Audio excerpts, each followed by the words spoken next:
Bonjour, je suis Guillaume, bienvenue sur ma chaîne La Chambre d'Art de Goupil pour une nouvelle vidéo. J'espère que tu vas bien et bienvenue dans cette vidéo de présentation du Z5 II. Donc ce n'est pas un test du Z5 II.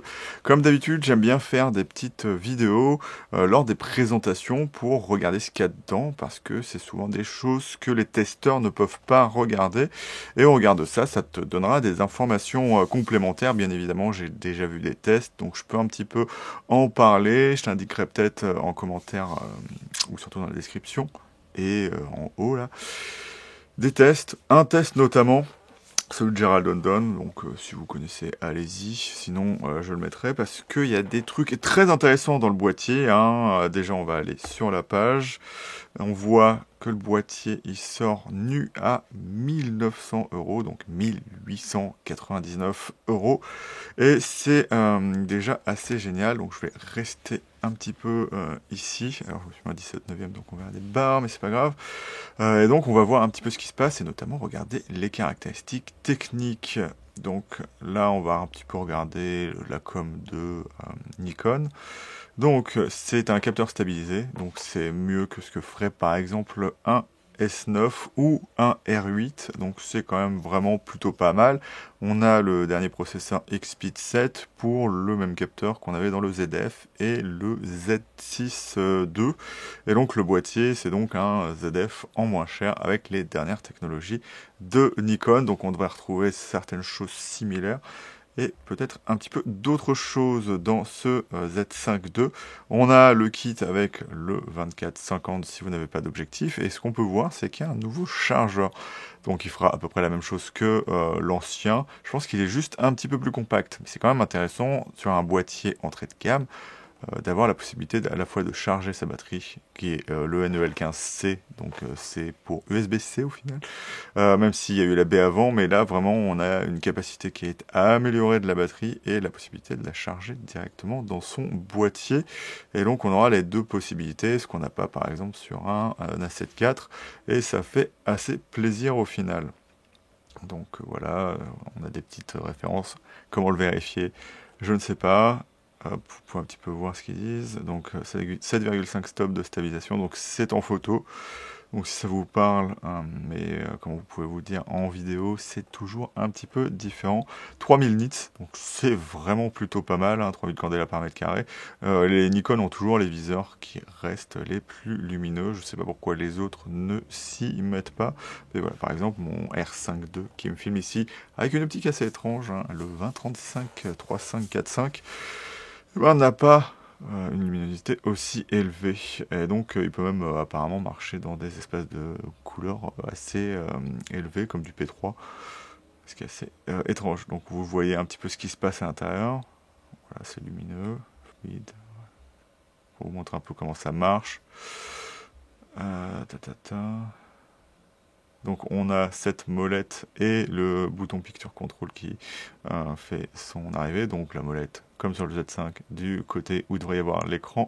Ce qui est au final beaucoup plus pratique pour pouvoir changer ses modes, hein. C'est un peu comme sur un Panasonic S5 II ou sur un Sony tout simplement. Au moins on peut y accéder directement sans avoir à bouger sa main qui tient l'objectif. Donc c'est limite mieux que ce que fait au final un Z6 III, même si on n'a pas l'écran de contrôle.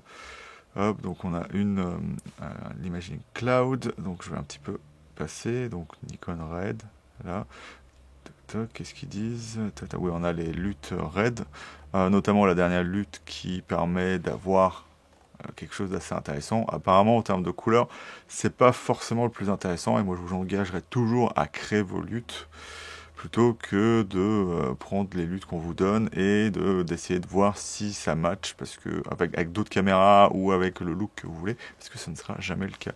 Vous avez des besoins qui sont différents de ce que peut vous proposer le fabricant. Donc on va aller directement du coup dans les caractéristiques techniques. Voilà, donc un appareil photo numérique à objectif interchangeable en monture Z, ce qui semble un peu normal. Hop, il peut avoir les objectifs F avec une bague d'adaptation, mais on peut aussi avoir les objectifs E avec une bague d'adaptation, et tout ce qui va rentrer en réflexe bien évidemment dessus via plein de bagues d'adaptation différentes. Hop.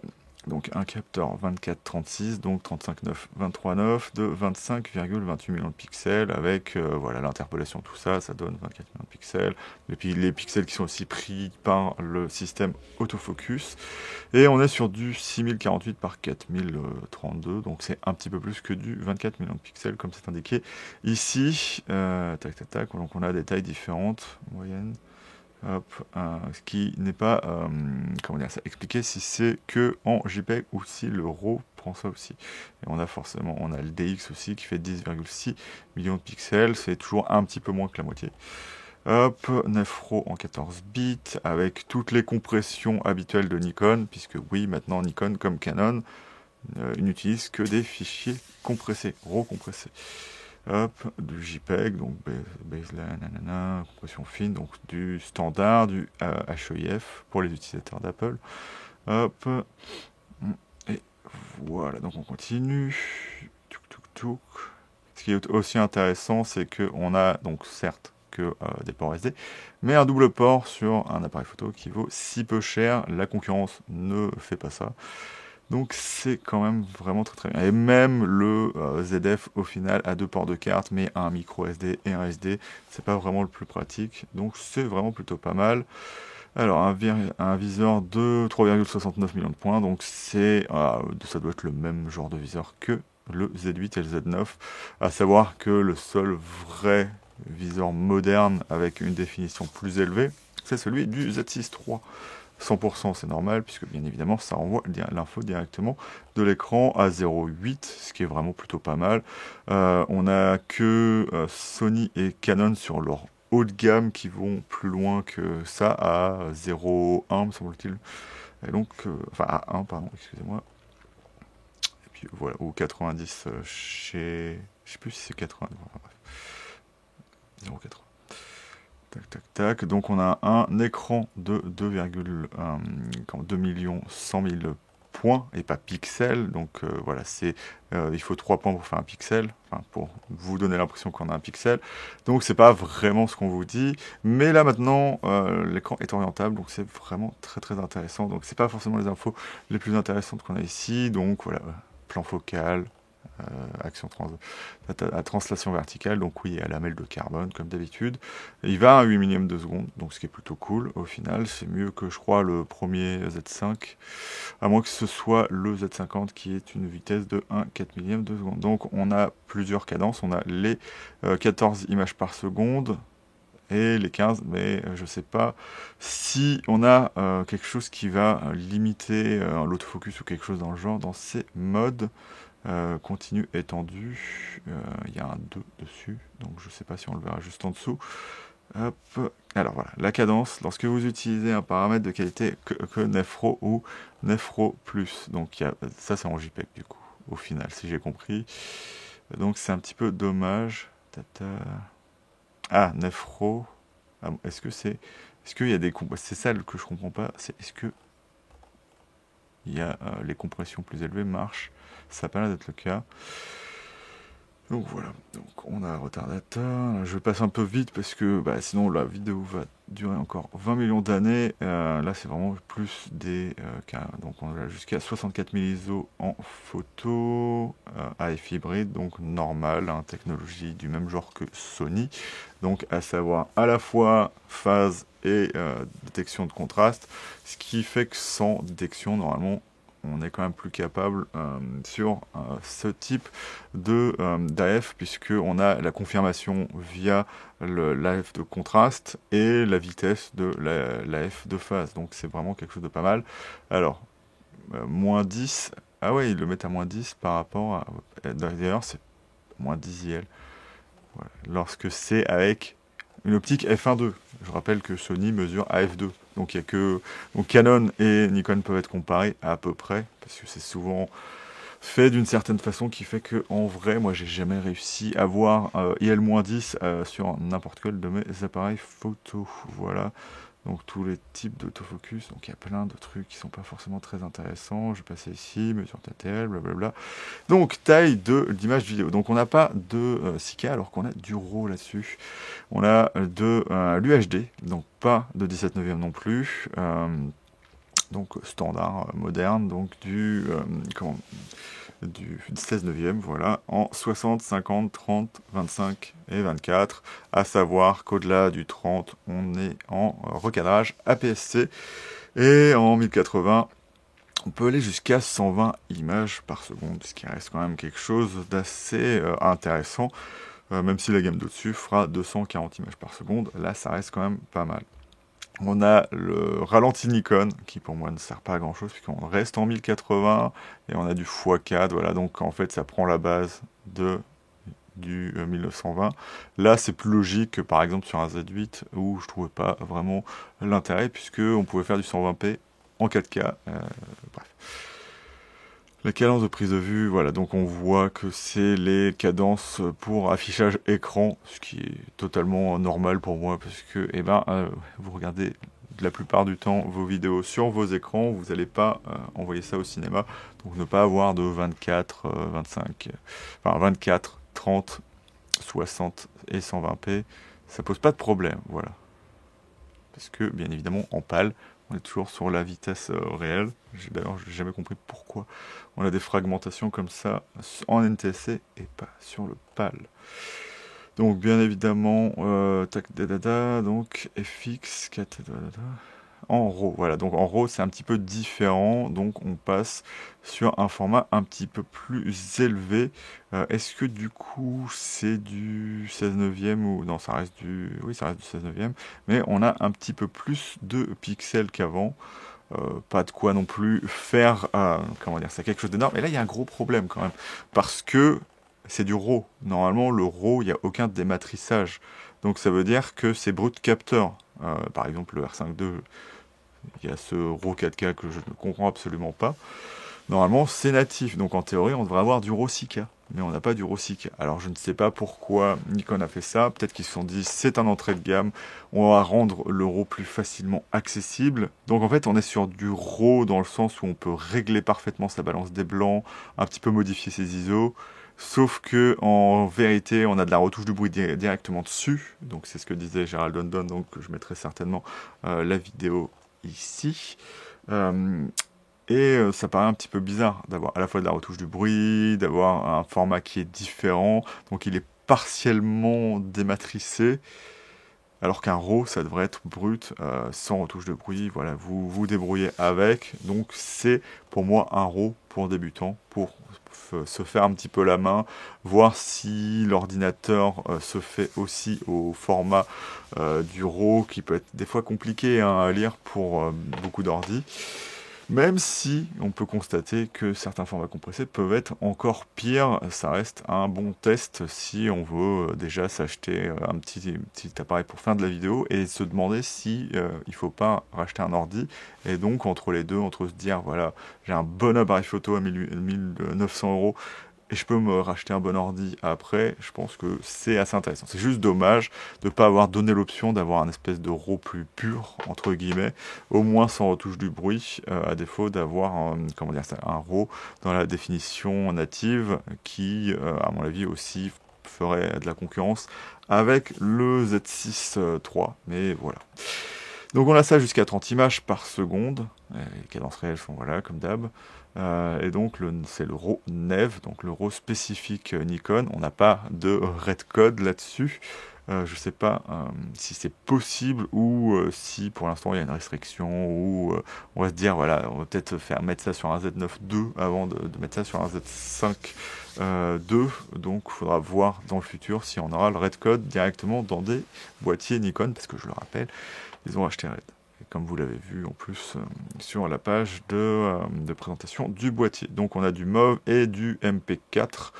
Donc suivant les compressions que vous utilisez, vous pouvez avoir une ou l'autre des extensions. Alors aujourd'hui ça fait plus grand chose, c'est juste plus, je pense, des notions de, comment dire ça, de droit, de codec, et en fonction de ce qu'on a choisi, et se dire que voilà, on préfère le MOV sur un environnement peut-être un petit peu plus Mac, mais maintenant dans le MP4 sur le R5 Mark II, on peut faire de la 8K H265 en 422 10 bits avec du LPCM 24 bits. Donc voilà ce que fait, comment dire ça, le boîtier aussi ici. Donc le NRAW il est en 12 bits, normal, et les formats HEVC peuvent être en 8 et 10 bits. Je vous conseille bien évidemment toujours le 10 bits.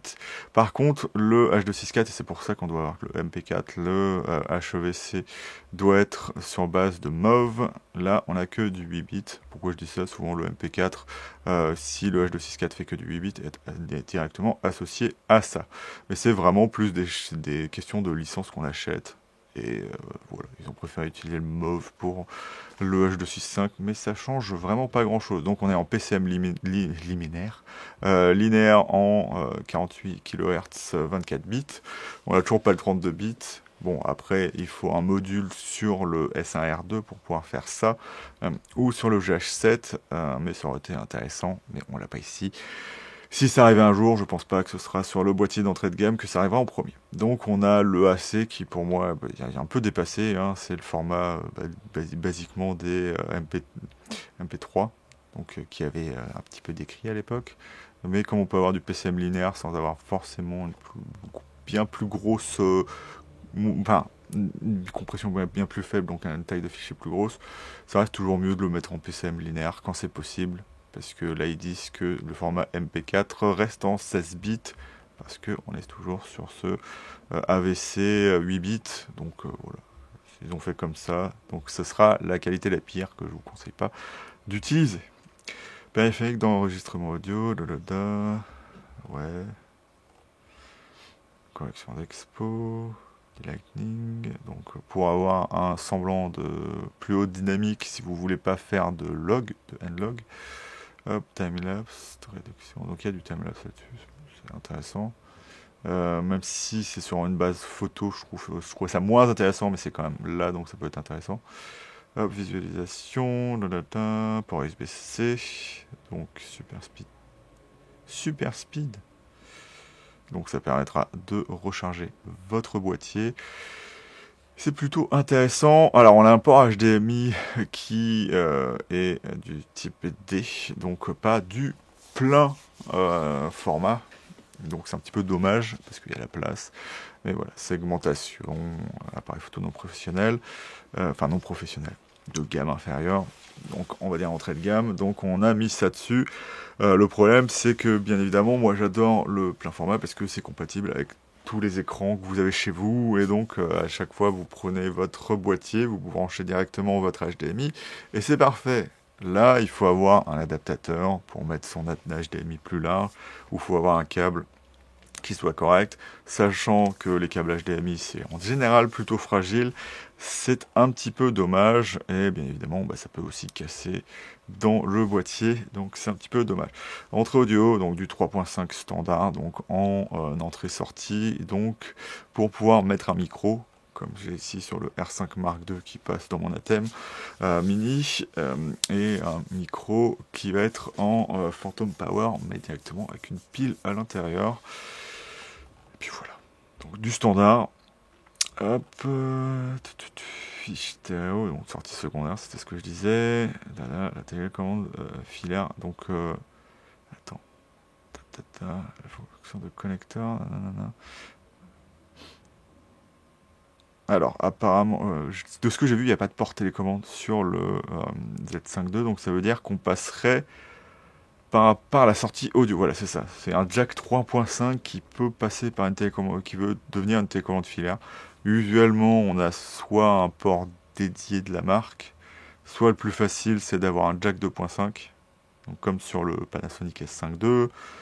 Sur le R5 II, c'est une prise 3 broches spécifique, hein, comme Nikon et Canon aimaient bien faire dans le temps du réflexe, ce qui est un peu embêtant. Donc on a les normes de fonctionnement, donc si ça vous intéresse, hop, le Bluetooth, l'accumulateur, donc voilà ce que je vous ai dit, EL15C, donc les B et les A peuvent être utilisés, voilà, sauf que c'est ce qu'ils disent, donc la différence c'est que le B il est chargeable en USB, mais il reste de la même, comment dire ça, je vais y arriver, capacité que la 15A, ce qui n'est pas adapté pour les hybrides aujourd'hui, donc c'est beaucoup plus faible, même si vous ne le verrez pas forcément tout de suite. Et la C, il y a une capacité qui ressemble plus à la capacité d'un appareil photo Sony, qui reste la référence aujourd'hui. Et on peut attendre pratiquement 2 heures d'enregistrement sur ce boîtier, ce qui est plutôt pas mal au final. Donc, donc on a les grippes du Z6 III qui sont compatibles. Donc si vous voulez un boîtier supplémentaire, vous pouvez changer vos grippes, si vous en avez envie. Hop. Adaptateur secteur.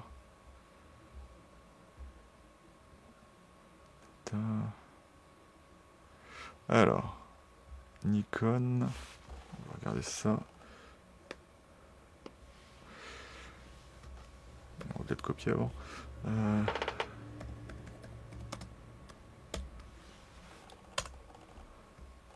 Hop, on a un adaptateur. Ah oui, d'accord, on a un adaptateur secteur juste pour le mettre sur le mur.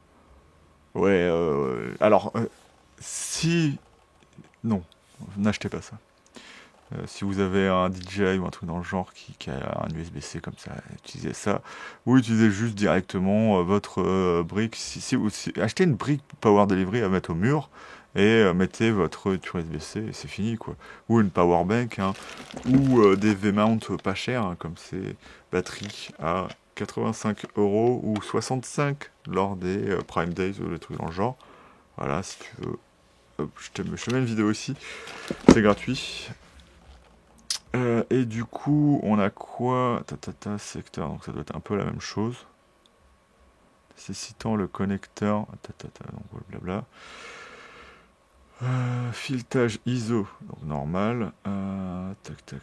1222. J'aime bien y mettre toutes les références pour faire un petit peu professionnel. Oui, vous savez, c'est genre, ils ont décrété que c'était ça, donc c'est pas de vis 1/4, hein, bien évidemment. Ou ce qu'on appelle le Kodak. Voilà. 700 grammes, ça va. 0 à 40, 85% du standard. Et l'appareil photo est tropicalisé aussi, ce qui est vraiment très intéressant. Au niveau des 850, je sais pas pourquoi ils prennent ça comme référence, comme le Z8, je pense, ou le Z6 III. Hop, le DK29, donc un des Zoyton disponible pour le boîtier. Remarque. Il y a quand même pas grand chose. C'est comme d'habitude chez Nikon, c'est ça qui est dommage, c'est que ils mettent pas vraiment grand chose. Donc du coup, on peut s'attendre à des performances équivalentes à peu près au Z6 III, même si la lecture du capteur est plus rapide sur un Z6 III. On aura un meilleur RAW sur le Z6 III puisqu'on y va jusqu'à 60 images par seconde. Le 120 images par seconde sur le Z6 III, vous l'aurez en plus en 4K en APS-C, là où c'est le 60 images. Je sais pas pourquoi je montre mon R5 II. Là où ici sur le Z5 II, ce sera en 60 images par seconde. Mais voilà, on est pratiquement presque à 1000 € de moins, bon, 800 on va dire ça comme ça, parce qu'il a baissé un petit peu, il me semble, le Z6 III. Moi des deux, je trouverais toujours le Z6 III un petit peu plus intéressant, mais si vous voulez vous mettre à Nikon et que vous n'êtes pas encore sûr, ça semble une bonne valeur. Et voilà, si vous en foutez un petit peu, enfin vous vous en fichez de faire du ralenti ou du 60 images par seconde, et ben il sera vraiment très très bien. Je vous préférerais toujours le Panasonic S5 Mark II ou Mark II X. Ben, le Mark II, il est quand même un petit peu plus cher, et encore plus cher le Mark II X, mais il y a souvent des promos qui le font venir à ce prix-là. Reste qu'on a le choix des optiques Nikon, qui sont quand même pour moi meilleures que les optiques Panasonic, parce qu'elles ont le mérite de sortir, alors que celles de Panasonic, enfin, peut-être qu'un jour ça existe. Et moi, comme je peux avoir la flemme et utiliser mes EF, j'ai plus aucune optique Lumix. Donc voilà, le Z5 II, je trouve que c'est quand même quelque chose de pas mal. On pourrait juste dire que c'est encore une fois un appareil photo, 24 millions de pixels, avec des performances améliorées. Il faudrait que Nikon nous propose quelque chose de neuf maintenant, parce que là, ils sont sur le territoire de j'apporte des trucs aux gens. Sauf que, au final, faudrait peut-être, Nikon, que vous gagniez de l'argent un jour. Parce qu'à force d'en dépenser en achetant RED, en faisant des caméras moins chères, hein, parce que la Komodo, la Komodo X, se retrouve maintenant à 3000 €. Voilà, et on a un nouvel appareil photo qui reprend des technologies, bon, certes d'anciens appareils photo, mais en étant pas vraiment cher. Donc voilà, j'espère que Nikon gagne de l'argent quelque part aussi en faisant ça, mais voilà, ça reste quand même un très bon boîtier, un des meilleurs à ce prix-là, voire même le meilleur si on ne prend pas en considération que le S5 II, il peut être à ce prix-là. Lui, il est vraiment tout le temps à ce prix-là, et donc quand tu as des promos, il sera encore moins cher. Donc donc le Z5, n'y pensez même plus, à part s'il est vraiment moins cher. Mais le Z5, le problème, c'est qu'il fait partie de cette génération de Nikon qui sont vraiment pas très bons en autofocus. Ça, ce sera meilleur. Ce sera pas forcément aussi bon que ce que fait Sony ou Canon. Mais voilà, c'est quand même vraiment plutôt pas mal. Et l'offre est là, ça marche vraiment très bien. On a le N-Log, on a du RAW approximatif, donc on a quelques trucs, comment dire ça, qui seront intéressants sur du RAW, mais pas tout, donc faites attention à ça. On n'est pas sur un vrai RAW, on est sur un RAW intermédiaire, si on peut appeler ça comme ça, et on aura quand même des choses intéressantes, du H265 en 10 bits avec une, comment dire ça, du LPCM en audio en 24 bits, ce qui est du standard, mais du standard haute qualité. Donc c'est vraiment un appareil photo très très bon. En photo, on l'a vu, ça sera peut-être un petit peu limité. Les 14 images par seconde, c'est pas vraiment en RAW apparemment. S'il y en a qui ont des informations, par exemple, si vous avez un ZF, puisque je crois que c'est la même base de façon de photographier, et ben, est-ce que c'est vrai que c'est tous les RAW qui ne marchent pas à 14 images par seconde? Et puis voilà, j'ai un petit flair là sur mon 20-35. Et puis voilà. Donc moi, je vais te laisser là-dessus et te dire salut et à bientôt dans la chambre noire de Goupil pour une nouvelle vidéo.